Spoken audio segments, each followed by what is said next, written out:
ايه ده يا جماعة؟ هو ابراهيم سعيد بيقول ايه؟ انا متأكد ان مفيش اعلامي في مصر هيقول الكلام اللي ابراهيم سعيد قاله، واسمع الفيديو للنهاية عشان هقول لك كلمتين مهمين جدا محدش هيقدر يقولهم لا في السوشيال ميديا ولا في اعلام رياضي. اسمع كده ابراهيم سعيد هيقول ايه وبعدين نرجع نرد عليه رد ناري، واعمل لايك للفيديو يا ابو الصحاب عشان يوصل لناس كتير وبعدين نرجع نرد عليه.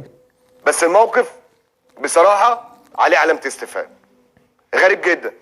يعني غريبة بتطلع من محمد صلاح، يعني ممكن تطلع من ابراهيم سعيد، تطلع مني انا في اوضح من كده؟ تطلع مني انا شايف نفسي ان انا مش هقدر اشوط ضربات جزاء. خلاص انا عارف نفسي، عارف مقدرة نفسي، بس الكلام ده ما يطلعش من محمد صلاح.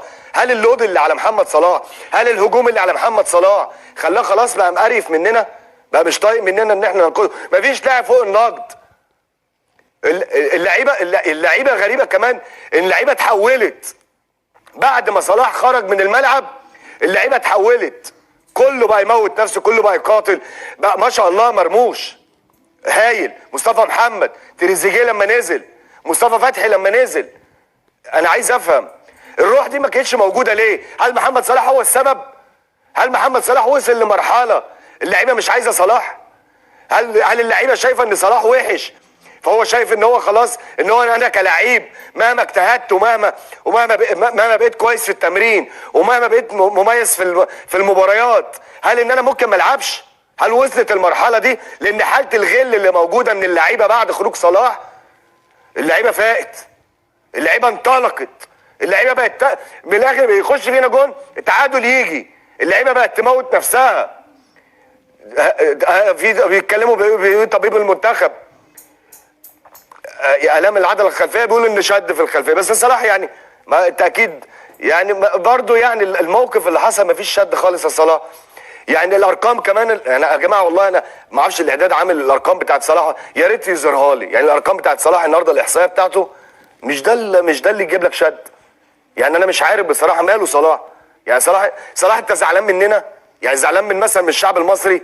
يا اخي حتى مع احترامي انا اسف يا اخي، يعني يا كابتن محمد، يعني انت شايف مثلا الناس اللي بتهاجمك او الناس اللي بتتكلم عليك، شايف ان الناس دي بتمثل الشعب المصري كله؟ هل دول كلهم بيمثلوا الشعب المصري؟ في ناس بتحبك وفي ناس معاك وفي ناس يعني من الاخر بتحبك جدا، وناس كتيره حتى امال على محمد صلاح. لا لازم تبقى قد المسؤوليه. انت راجل محترف وراجل ما شاء الله اسم وتاريخ، وعملت قلت لك قبلينا وبعدينا ولمده 50 سنه قدام. هل المجموعه اللي بتهاجمك هم دول الشعب المصري؟ هل يعني مليون واحد بيهاجمك، هل المليون واحد دول هم اللي بيمثلوا الشعب المصري بالكامل؟ مش ممكن. معرفش انت زعلان من ايه وزعلان مننا ايه. اتمنى اشوف الاحصاءات اهي.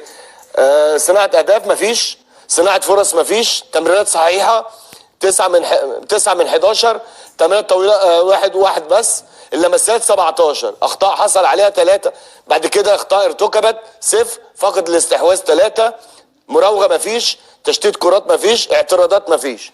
طيب هل يا جماعه الاحصائيات دي، يعني دي الاحصائيات مثلا دي اللي هي تجيب الخلفيه؟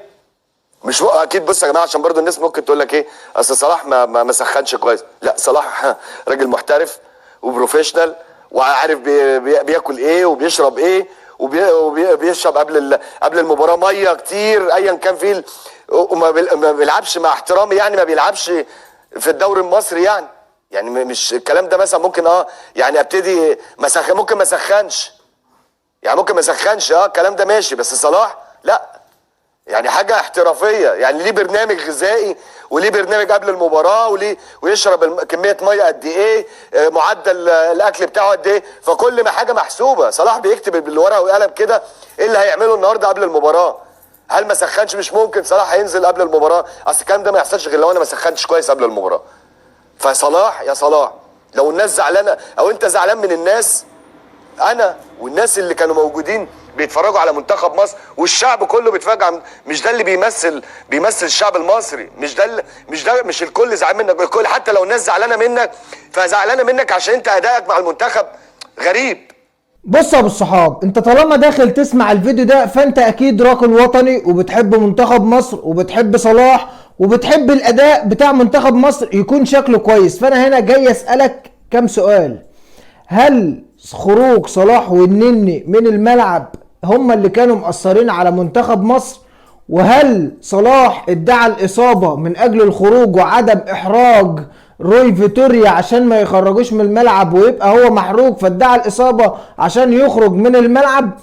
طيب هنا انا بوجه لك السؤال ده وانت ليك الحق انك تقوله في التعليقات. هل صلاح كان يخرج من البداية ولا صلاح كان يفضل في الملعب؟